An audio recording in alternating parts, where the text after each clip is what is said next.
Il sindaco di Venezia, Luigi Brugnaro, è il più amato tra i primi cittadini dei capoluoghi veneti e il quarto tra le 104 città italiane. A stilare la classifica, come ogni anno, l'Istituto di ricerca IPR Marketing per il Sole 24 Ore.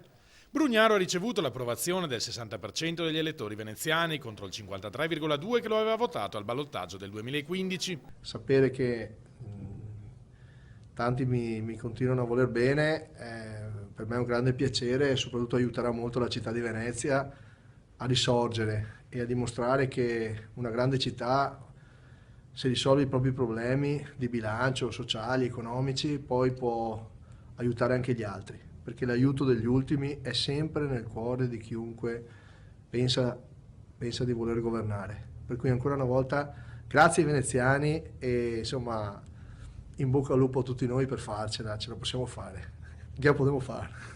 E tra i veneziani, anche chi non lo ama particolarmente, si dichiara poco sorpreso da un risultato in qualche modo annunciato. Probabilmente era anche meglio dell'alternativa, forse. La gente si è stancata, probabilmente preferisce una lista civica normale. In questo periodo appunto che necessitano di cambiamenti, è uno che le cose le dice direttamente in faccia alle persone, non ci gira attorno. Ha fatto vedere che comunque magari ci mette la faccia, ci mette l'impegno nel migliorare certe situazioni, soprattutto, almeno per sentito dire anche da colleghi, nella zona del Lido di Venezia sta facendo parecchio per migliorare insomma un po' quella che è la viabilità, la vivibilità della città.